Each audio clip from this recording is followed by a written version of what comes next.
La madrugada del 29 de noviembre de 1981, Natalie Wood fue encontrada en circunstancias que hasta el día de hoy siguen siendo un misterio. Lo que parecía un accidente a bordo en un yate terminó convirtiéndose en uno de los casos más polémicos de todo Hollywood. Este es el caso de Natalie Wood.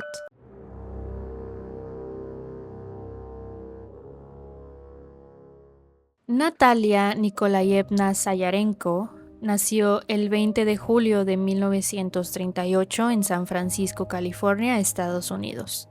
Sus padres eran Nikolai y María Zayarenko. Ella tenía una hermana menor llamada Lana y una medio hermana mayor llamada Olga, quien era hija de un matrimonio anterior de su madre. He de decir que Natalie creció en una familia bastante unida, pero con una situación muy difícil desde el principio. Empezamos con un dato que explica varias cosas. Sus padres emigraron desde Rusia, que en ese momento pertenecía a la Unión Soviética. Es decir, que aunque Natalia nació en Estados Unidos, sus raíces eran completamente rusas.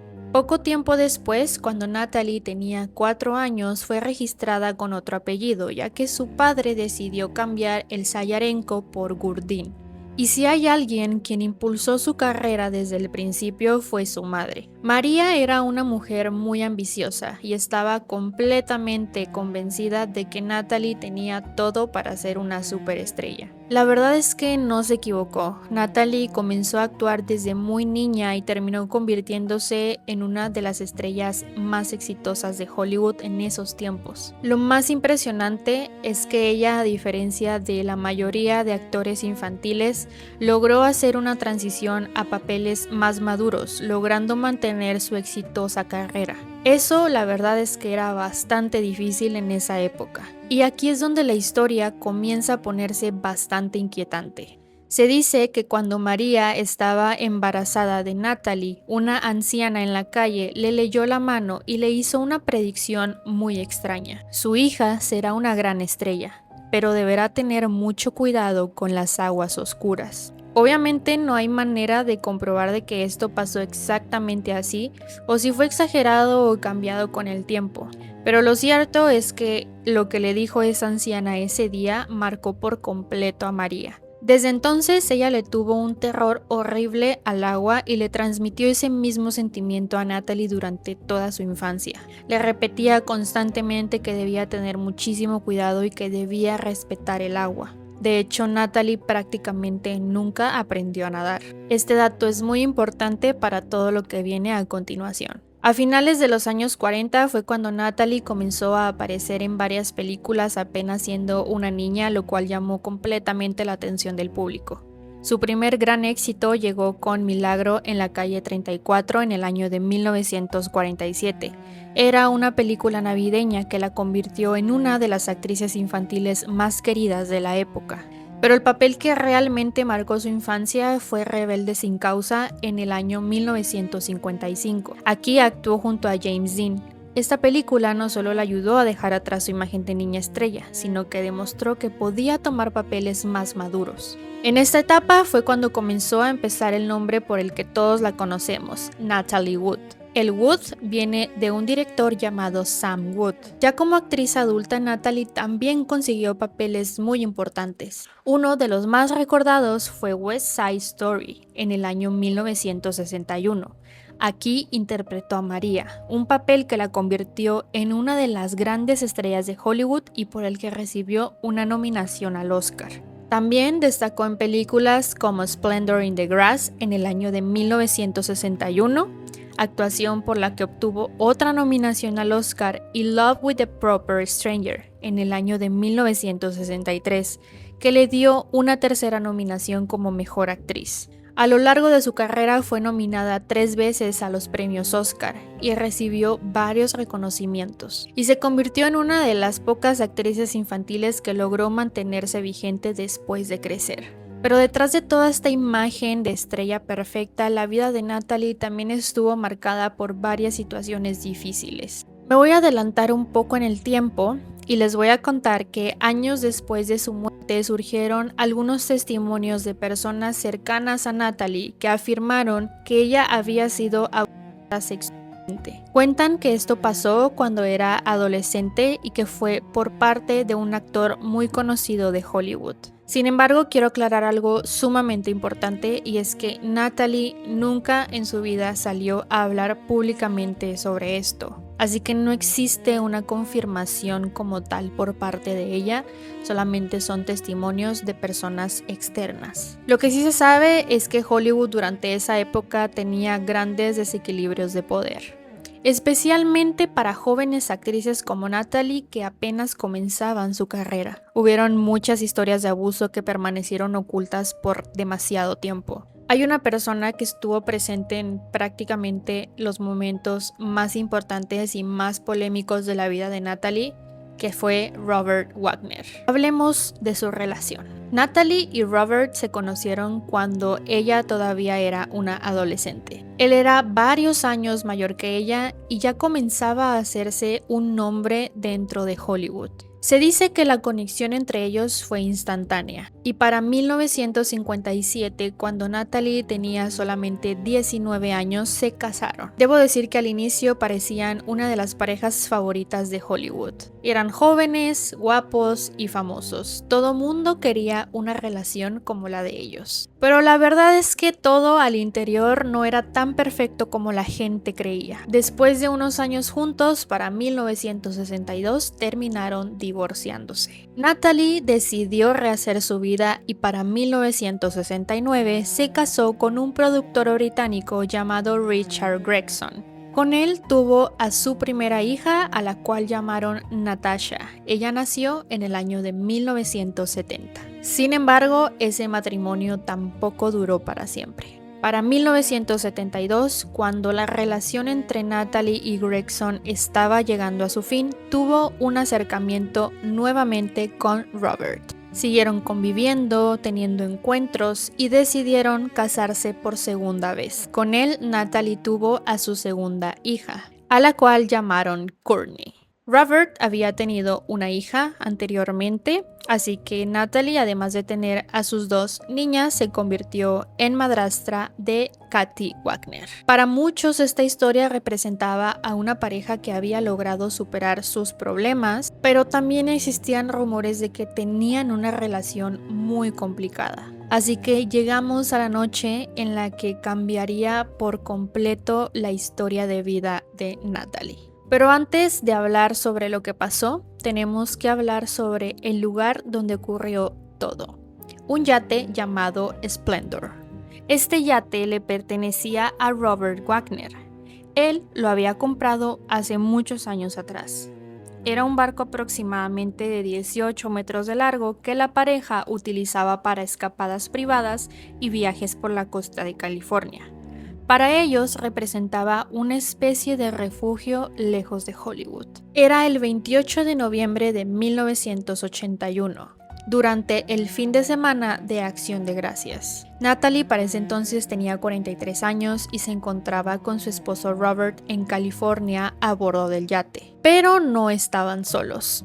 En el barco también estaban el actor llamado Christopher Walken, quien en ese momento estaba trabajando con Natalie en una película llamada Brainstorm, y también iban acompañados del capitán del yate, llamado Dennis Davern. La idea era pasar unos días tranquilos por la zona de Catalina Island, que era una isla que estaba por la costa de California. Según los relatos, durante todo el día todo parecía normal. El grupo estaba conviviendo, comiendo, tomando algunas bebidas. Y según una de las versiones de la historia, conforme se acercaba la noche, la plática entre Robert y Christopher cada vez se tornaba más seria. Supuestamente comenzaron a hablar sobre política y otros temas que a Natalie comenzaron a aburrirle, así que decidió separarse de ellos e irse a su camarote. Robert y Christopher siguieron hablando hasta las 12:30 de la madrugada. Y después ambos decidieron irse a dormir.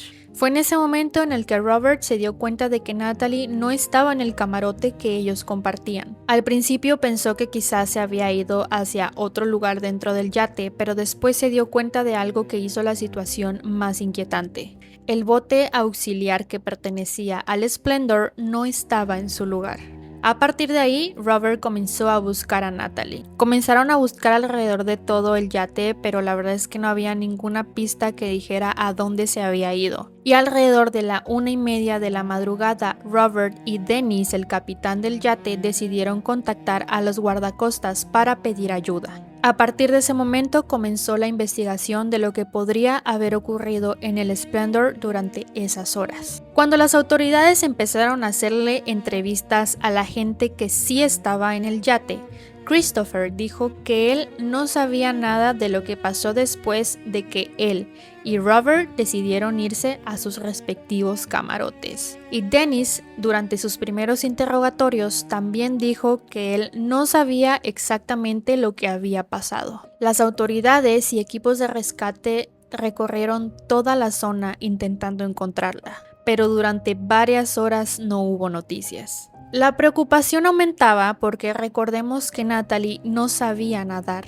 Ella le tenía terror al agua y además la temperatura podía convertirse en un grave peligro. Finalmente, por la mañana del 29 de noviembre de 1981, el cuerpo de Natalie fue encontrado en el agua, aproximadamente a 1 kilómetro de distancia del yate Splendor. Cerca de ella apareció también el bote auxiliar. Su fallecimiento fue declarado inicialmente como un ahogamiento accidental. Robert dijo que él estaba completamente dispuesto a cooperar con la investigación. En sus primeras declaraciones, él dijo que Natalie había tomado el bote auxiliar, se subió a él y decidió dar un paseo simplemente por la costa.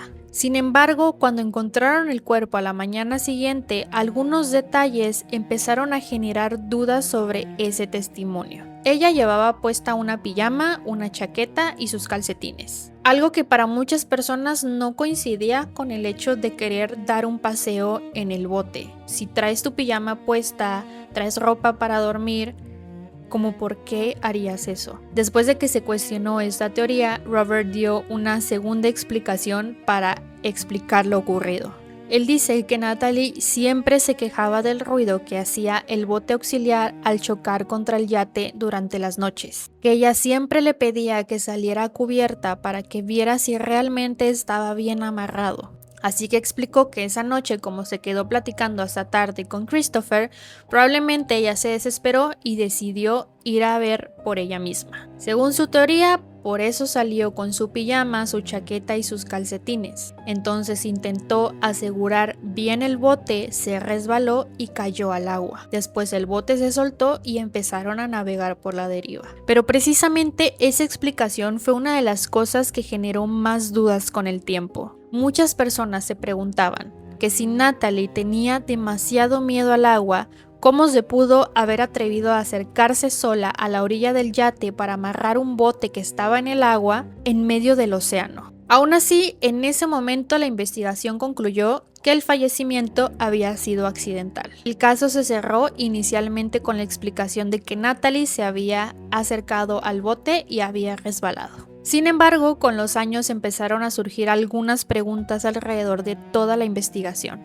incluyendo varios elementos encontrados durante la autopsia. Uno de los puntos fue que Natalie tenía una concentración de 0.14% de alcohol en la sangre, lo que equivale a haber bebido varias bebidas alcohólicas. Además, el informe indicó que se había tomado todo eso combinándolo con un analgésico y pastillas para los mareos. Esto pudo haber afectado su equilibrio y su tiempo de reacción. Y otro detalle que siguió llamando la atención fue la ropa que llevaba puesta. Para muchas personas, el hecho de que Natalie fue encontrada con ropa para dormir hacía poco probable que sus intenciones fueran acercarse al bote en medio de la noche. Y la autopsia también documentó varias lesiones en su cuerpo. Tenía un hematoma muy grande en el brazo derecho, golpes en la rodilla y en el brazo izquierdo, una abrasión en una de sus mejillas y muchas lesiones superficiales en las piernas. Los investigadores dijeron que algunas de esas marcas pudieron haberse hecho después de que ella cayera al agua, ya sea porque se golpeó con el bote, las rocas o porque estuvo moviéndose con las olas. Pero hubo otras lesiones que hicieron que muchas personas se preguntaran si realmente todo esto conducía a un accidente. Otro punto que ha generado discusión fue el momento exacto del fallecimiento. Algunos análisis indican que Natalie falleció alrededor de la 1:30 de la madrugada, aproximadamente el mismo horario en el que se hizo la llamada para reportar su desaparición. Y aquí es donde el caso comienza a volverse más extraño, porque la pregunta era, ¿esas heridas se las hizo antes de fallecer o después? Y si Natalie falleció alrededor de esa hora, ¿Robert realmente llamó también en ese horario? ¿O nunca existió esa llamada? Tengo que decirles que la hermana de Natalie, Lana, nunca le creyó una sola palabra a Robert. Ella estaba convencida de que habían muchas cosas que no cuadraban, así que decidió empezar a investigar por su cuenta. Pero se encontró con un gran problema. Ninguno de los 3 hombres que estuvieron esa noche con Natalie en el yate quiso hablar. Pero habían muchas cosas que no cuadraban.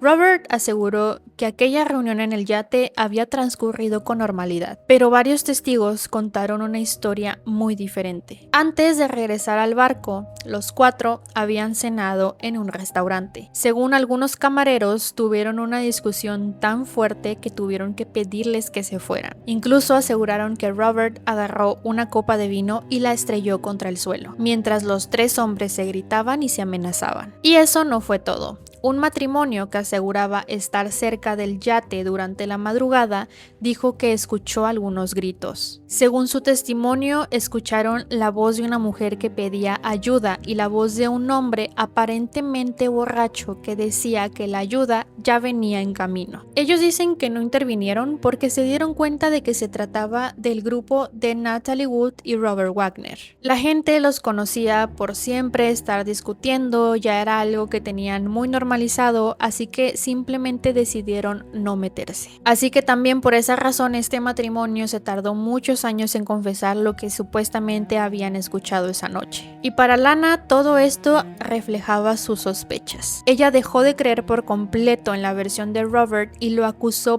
públicamente de haber acabado con la vida de su hermana. Su teoría era que Robert la había golpeado durante la discusión y después la había arrojado por la borda. Y según Lana, después de haberse dado cuenta de lo que había hecho, soltó el bote auxiliar para que todo pareciera un accidente. A pesar de esas acusaciones, la investigación continuó cerrada durante años y las autoridades mantuvieron la conclusión inicial de que todo había sido un accidente. El caso parecía haber quedado en el pasado, hasta que en el año de 2008 Robert salió a hablar públicamente. Ese año publicó su autobiografía titulada Pieces of My Heart, donde por primera vez contó públicamente su versión de lo que había pasado la noche en que falleció Natalie. Robert escribió que el día había comenzado muy bien, que habían pasado toda la tarde recorriendo la isla y que después decidieron volver al yate. Más tarde, según su versión, Natalie y Christopher tomaron el bote auxiliar y pasaron varias horas juntos, mientras él se había quedado solo en el yate. Robert aseguró que empezó a preocuparse porque ninguno de los dos regresaba. Dice que salió a buscarlos y que finalmente los encontró esa noche cenando en un restaurante. Admitió que sintió celos, pero negó que ahí había sucedido alguna pelea. Según él, la verdadera discusión comenzó cuando ya habían regresado al Splendor. Contó que mientras hablaban, Christopher hizo un comentario que le hizo perder completamente el control. Según escribió,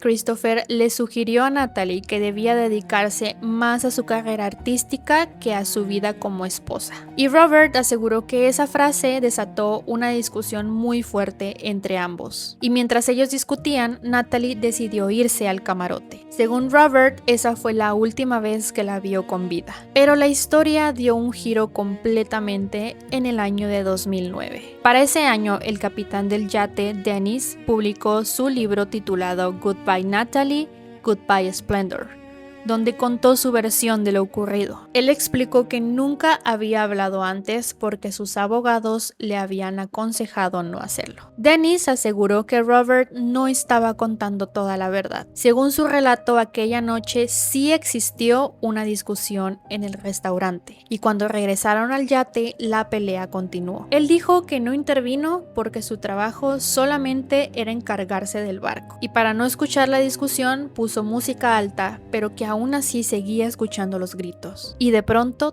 todo quedó en silencio. En ese libro, Dennis planteó una de sus teorías de lo que pudo haber ocurrido. Según él, Natalie pasó la mayor parte del día coqueteando con Christopher, algo que hizo que Robert estuviera cada vez más celoso. Dennis dice que la tensión explotó durante la cena y que al regresar al Splendor la discusión continuó en la parte trasera del yate. Dice que Robert estaba convencido de que entre Natalie y Christopher había algo más que una amistad, pero en lugar de enfrentarlo, Natalie decidió retirarse de la escena e irse a dormir. Y a partir de ese momento, Dennis reconoce que ya no puede afirmar lo que pasó. En ese libro también habló sobre el primer divorcio entre Natalie y Robert. Según él, la versión que se hizo pública en ese momento fue que el matrimonio terminó porque Natalie mantenía una relación con un actor llamado Warren Beatty. Pero Dennis aseguró que esa no era toda la historia. Él asegura que Robert mantenía una relación con otro hombre y que ese era el verdadero motivo de la separación entre Natalie y Robert,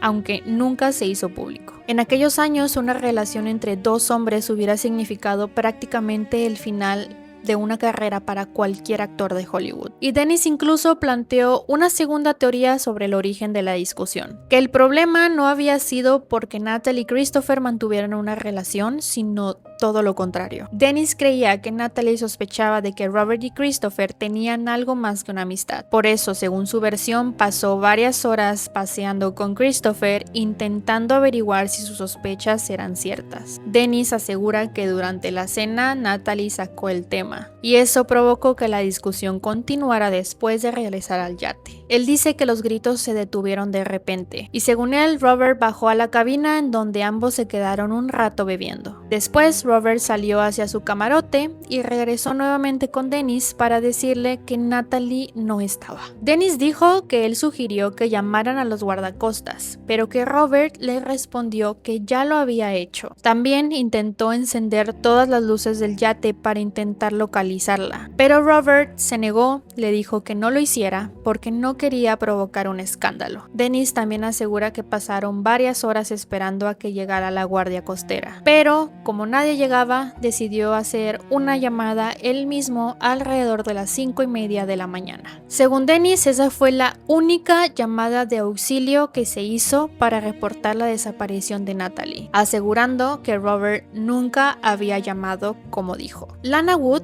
dijo que esa versión no la tomó por sorpresa. Según ella, Dennis ya se la había contado muchos años atrás antes de hacerlo público. Lana dijo que una noche, mientras Dennis estaba ebrio, la llamó por teléfono y le empezó a contar toda la historia. También le dijo que estaba convencido de que Robert había acabado con la vida de Natalie. Y con todas estas declaraciones y dudas, las autoridades decidieron reabrir el caso entre 2011 y 2012. El expediente fue revisado nuevamente y hubo algunos cambios. El más llamativo fue la modificación de la causa de muerte. Pasó de ser considerada como un accidente y quedó registrada como ahogamiento y otros factores indeterminados. Además, los investigadores volvieron a analizar las lesiones que presentaba en su cuerpo. O sea, no estaban completamente seguros de si habían ocurrido antes o después de caer al agua. Estos cambios no significaban que la policía hubiera encontrado exactamente qué fue lo que ocurrió, pero sí reconocían que ya no podían asegurar con la misma certeza de que todo había sido un accidente. Para 2018, la policía de Los Ángeles nombró a Robert como una persona de interés. Esta es una expresión que los investigadores consideran para la gente que creen que puede tener información importante que puede contribuir en cualquier caso, pero no significa que esa persona sea culpable. Desde entonces han surgido distintas teorías sobre lo que pudo haber ocurrido aquella noche. Algunas personas creen que pudo haber sido un simple accidente durante una discusión, y otros creen que fue una agresión previa y que después se intentó hacer como que todo fue un accidente. Sin embargo, hasta el día de hoy no existe una conclusión oficial que nos diga exactamente lo que pasó aquella noche en el Splendor. A pesar de todas las sospechas que han rodeado el caso, Robert Wagner sigue bajo inocencia. Él ha negado estar involucrado en la muerte de Natalie y ha sostenido que nunca sabrá exactamente lo que pasó aquella noche. noche. De hecho, las dos hijas de Natalie han defendido públicamente a Robert. Ellas rechazan la idea de que pudo haberle hecho daño. Y también varias personas que conocieron a la pareja han mencionado que no creen capaz a Robert de haber acabado con la vida de Natalie. Es más, lo describen como alguien que la amaba profundamente y que quedó muy afectado después de su fallecimiento. Más de 40 años después, lo que sucedió con Natalie Wood sigue sin tener una respuesta definitiva. Fue una de las actrices más famosas de Hollywood, una mujer que pasó de niña estrella a una leyenda del cine, pero cuya historia quedó marcada por una pregunta que nadie ha logrado responder. ¿Qué ocurrió realmente a bordo del Splendor aquella noche? Y bueno, hasta aquí el video de hoy. Espero que lo hayan disfrutado muchísimo. Es un caso que ya quería contarles desde hace varias semanas, pero no había tenido la oportunidad de poder grabarlo. Quiero saber qué opinan. ¿Ustedes creen en la versión de Robert o creen en la versión de Dennis? Pero bueno, ya saben que estoy siempre pendiente de sus comentarios. Agradezco a todas aquellas personas que se toman el tiempo de escribirme. Por aquí les voy a dejar mi Instagram, ya que por ahí estoy más en contacto con ustedes, y nos vemos en un próximo video. Bye.